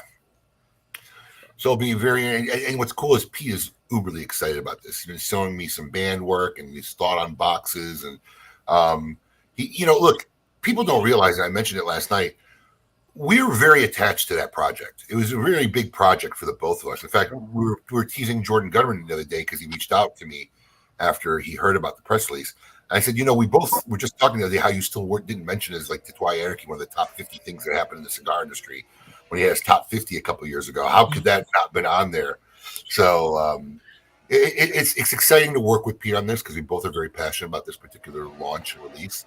And I see it as a layup. If I'm a retailer, I'm bidding all over this. It's a great draw for my business, for my store, for my clients, for those people who are small, who seek after that stuff. And everybody knows that Pete has a huge following of people who like that. No, I think it was really good, and I think you made one other really good point, Abe. When you talked about the project, Anarchy's really the one I think that started this single store release craze. I mean, there was some beforehand, right? But that's the one that, like, when people saw what happened with Anarchy, everyone then started wanting to have a store exclusive. I don't think there's a lot of cigars out there where you could pull this off on, is what I'm saying. There isn't. We're fortunate enough that we actually had one in our portfolio. And there might be only one other one, or two tops that could do something like this, Yeah. But it really doesn't have that national draw appeal that any retailer would say, I got to have this in my store. Right. Anarchy was the one cigar that we actually know. I know dozens of retailers would just ordered from us on our website, paid full retail just to have them in their stores. Oh, I've seen them. I saw them Some in of them Virginia were once. Like, they didn't even call and ask me. If they called and asked me, I would have wholesaled them 10 boxes. Yeah. They just went on the website and bought them. I remember when this was kind of being teased, a bunch of the media guys actually started really hammering the trademark site, and then they figured out it was Smoke Inn actually before it got announced. I mean, it was people were trying. Yeah, it was. I don't think anyone suspected. They just thought it was another Pete release. I don't think they realized it was a single store release at the time. That was an 8-month marketing campaign where we didn't tell anybody what it was or who it was about or anything until literally the last 45 to 60 days. Pete was getting texts. Was he starting a rock band again? Was he starting a clothing line? Nobody. And I had thank God Pete cooperating, wasn't telling anybody what was going on. Right. And it was a really well done. It was marketing 101. It was a well done campaign. It was. In fact, I remember you had a Facebook page, and it was just a separate standalone Facebook page, and no one knew. Yeah. We had the website. That's right, website too. Yeah. The website was the coolest thing because no one knew what it was about. All it talked about was Tatuai Anarchy. The anarchy was coming, and it had a globe that turned. And every couple of weeks, there was a new red dot that highlighted on the globe, and you click on that city, and there'd be a huge anarchy photo of either a riot or something going on, and a little thing, anarchy breaks out, and so, whatever. And in every photo, I was hidden in there holding an anarchy cigar, but we never told anybody this. And it was actually really, really well thought out. It was. It was a very. I remember it. So I'm excited about this. I'm excited about this project. I'm excited to see how it goes. And I'll be honest with you, what I'm really most excited about? I'm excited about that I'm going to have 15 boxes a quarter. Yeah, because we get a lot of people that still ask us for that cigar. I will, and I don't have to worry about glomming some from the beginning because I know I'm going to be able to get 15 every quarter. So I could wait a couple quarters before I finally get myself a couple. Right. But this is going to be big. No, it's good. I think it's exciting to see this project back for sure. Pete's working on a new NFT version of the brand so that they never get confused with any original of the releases that were out there. And we're going to spruce up that 15 count box a little bit. So, there's no distinction. There's a definite distinction with anybody who still may have an original Anarchy lying around compared to these releases. Right. That's a good idea too. Yep. That pic's actually from that website still exists and is up. That original Tatuai Anarchy website. Is it No, it got redone. The globe is not there. Yeah, it's not. But that. Yeah. When we came out with Apocalypse, I think we revamped it. But the original one had a little globe, circling globe, and when I go back and think about the staff and the ability that we had back then, man, I asked a lot for those guys. You want a what? I want a globe, bro. I want a globe with a map with a heat sink, a little red dot. You want what? So, what else you got going on in the news this week? A couple of items from actually last week that Garrett didn't mention, but I'll mention it. We mentioned a few weeks ago Eddie Terrazona was running for the U.S. House of Representatives. He took a pretty bad defeat in the primary. It wasn't a big surprise. The incumbent who won the primaries, the incumbent He's the incumbent in Congress. Eddie got 3% of the vote. You know, financing's tough for these types of things, so he threw his hat in there, and you know, it didn't work out as far as that goes. Well, you know, a lot of times people don't go into their first one expecting a win. No, I don't think so either. Yeah, it's a barometer. They see how they go. They see what the possibility of future wins. From what I saw, Eddie placed 5th out of 5. So he did. He's got some work to do. Yeah, he's definitely has some work to do.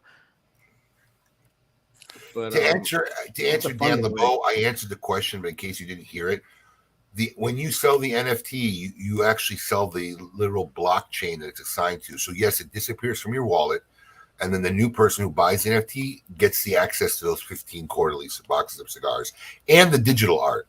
The canvas art is not guaranteed. That can be brokered between because the canvas art is not owned by the blockchain, and it can't force the transfer of that. So the buyer would have to negotiate that at the time if they bought it from somebody who owned it. Hey, I want the canvas art piece too, and they'd have to agree upon it separately.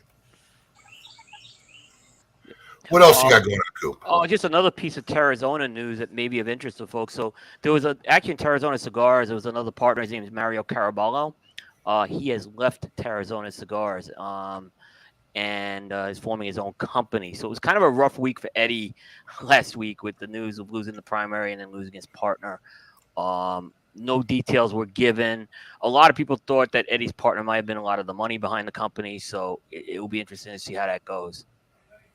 Wow. Partnerships are tough, man. I know. I've learned that too. Yep. They're harder than marriages sometimes. They very much are. It doesn't mean necessarily everything's bad. Sometimes business-wise, sometimes you're just not on the same page. All you can hope is they left on good terms. Yep, exactly.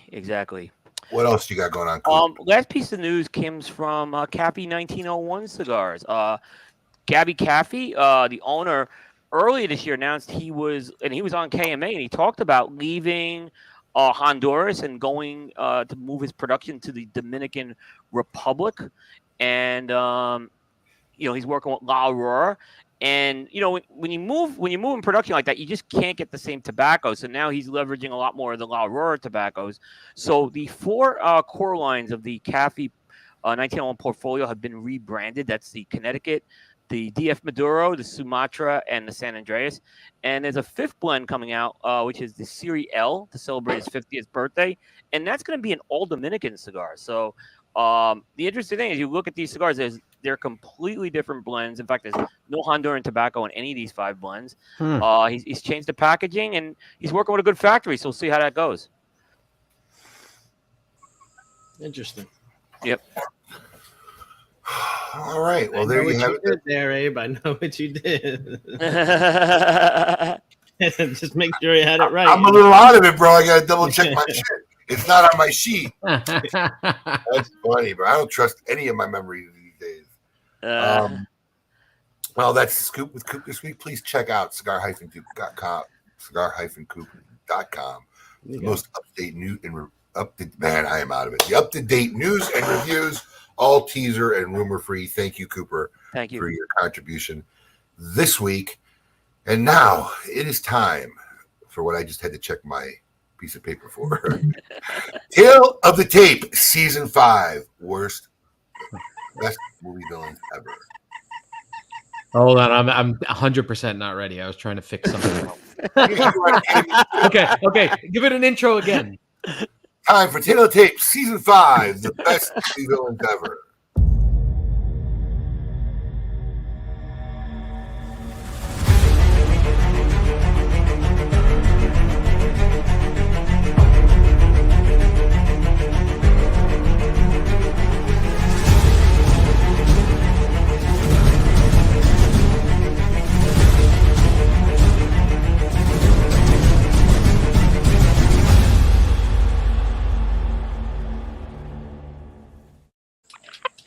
All right, here we go. Tale of the Tape. And there's a crazy chicken in front of us, which may qualify as top. It might. We're cracking a top 5 this week. So let's get it started. Abe. Really, me? All right. So I probably should have wrote this down and prepared for it better. Coming in at number 5 in my top 5 is Hans Landa. I I forgot. I can't remember the name of this actor right now, but he's brilliant. He was in Django. Hans Landa was an incredible villain, only because of his ability to just be so calm and eloquent in his discussions, and being literally 2 seconds later chopping your head off.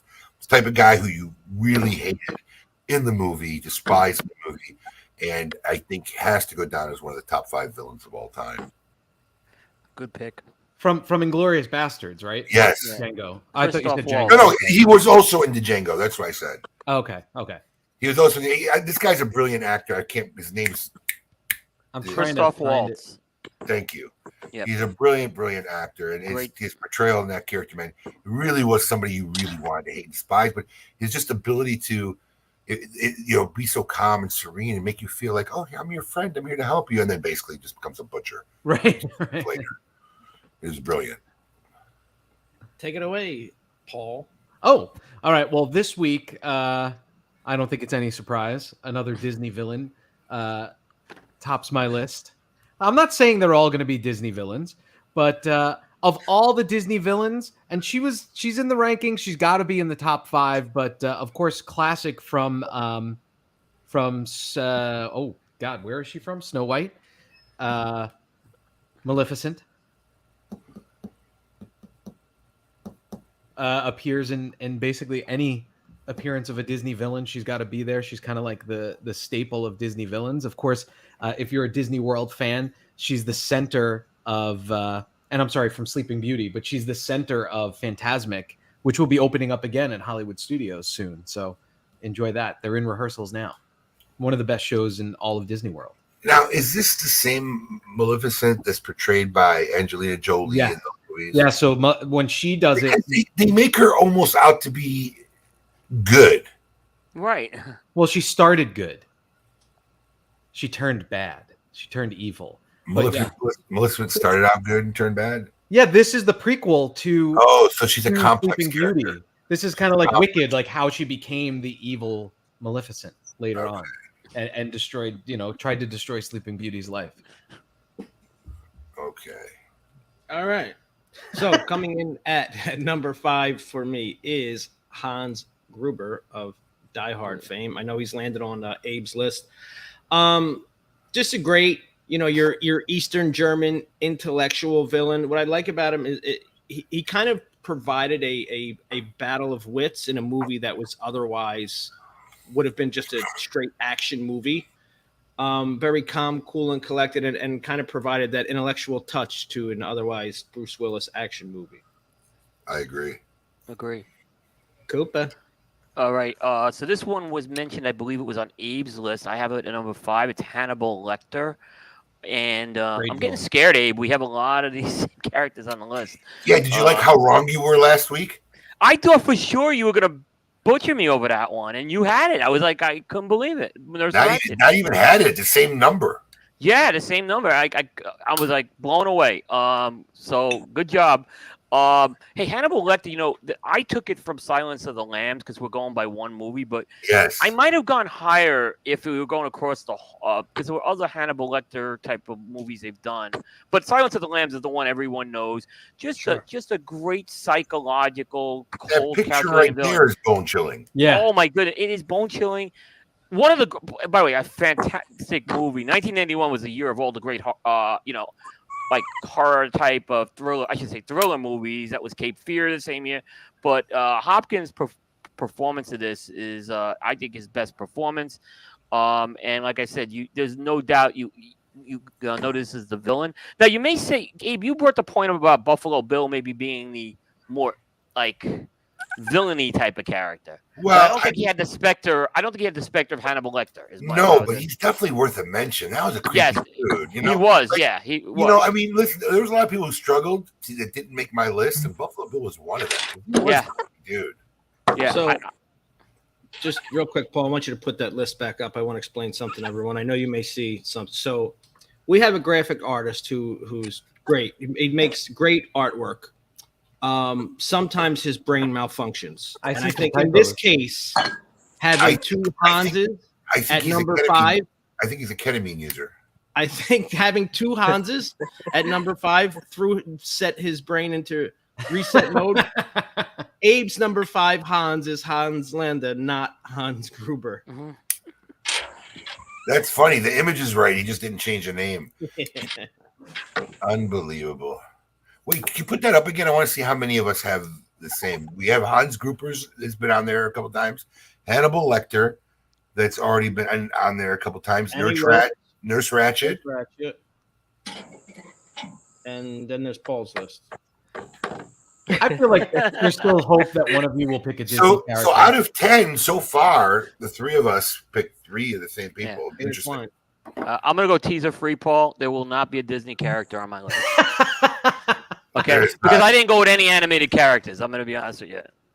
Desiree, Alan Jaws, though while he was a great villain, doesn't make my list just based on the criteria I set forth. It had to be a real actor doing it. Yeah. So Desiree, movie fan? Any great villains that you remember? Are you into movies at all?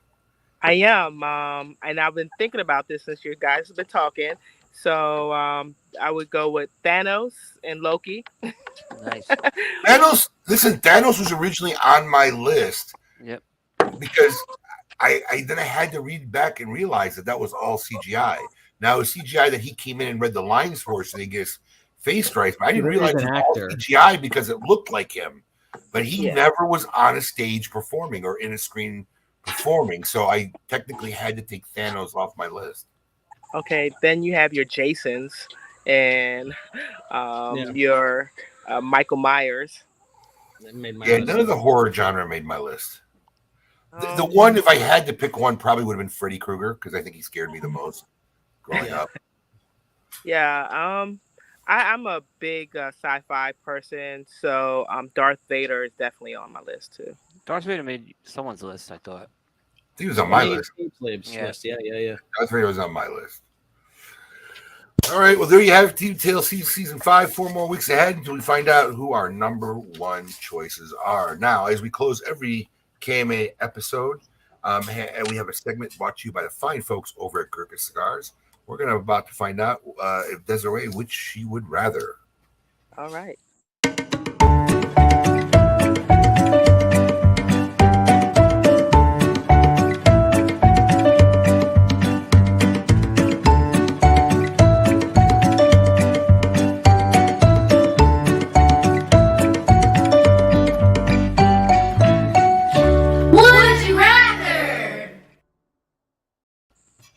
Desiree, our first question, our Would You Rather segment is going to be, would you rather be half your height or double your weight?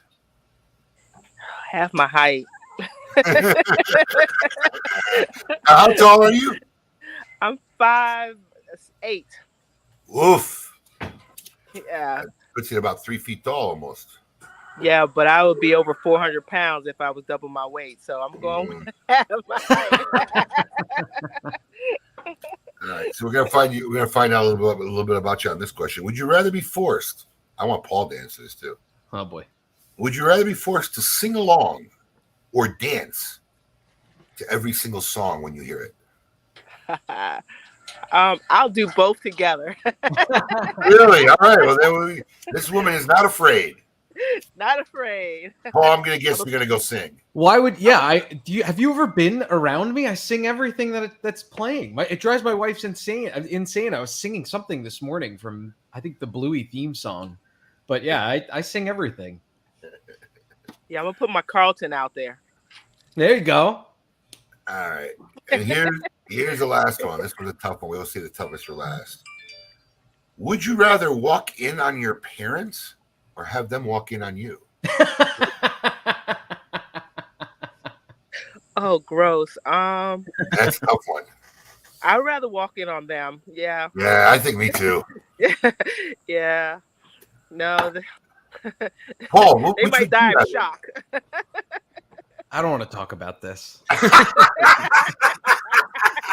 Come on, Paul. My dad watches the show. He's probably sitting outside with a cup of coffee watching the show right now. Which would I rather? What if I had the experience of both? Oh Jesus. You had your parents walk in on you while you were visiting Long Island? Jesus, Paul. Well, I was visiting. No, when I was a kid living with them. Yeah, I'd probably rather them walk in on me. Wow. Oh wow. No way. Whew. Well, there you have it. Thanks to the fine folks at Gurkha, we now know. Would you rather? Thank you for joining us on this Saturday afternoon or Saturday morning. Thank you. It was a very fun. We loved meeting you, your chickens. We hope we entertained our fans, made them laugh. Coop, as always, my man, thank you for the update and the news to what's going on. Good to have you back. Garrett did a good job for you last week filling in, so very cool. Follow us on our Facebook and social. Check us out on our private Facebook group, please, at Smoke In Social. A lot of fun stuff always going on in that Facebook group. Also, don't forget to check out this week's Labor Day sale.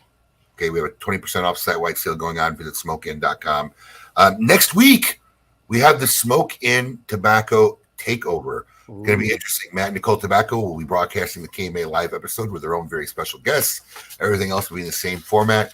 So we will see you in a couple weeks. But everybody have a great weekend. Until then, keep it lit.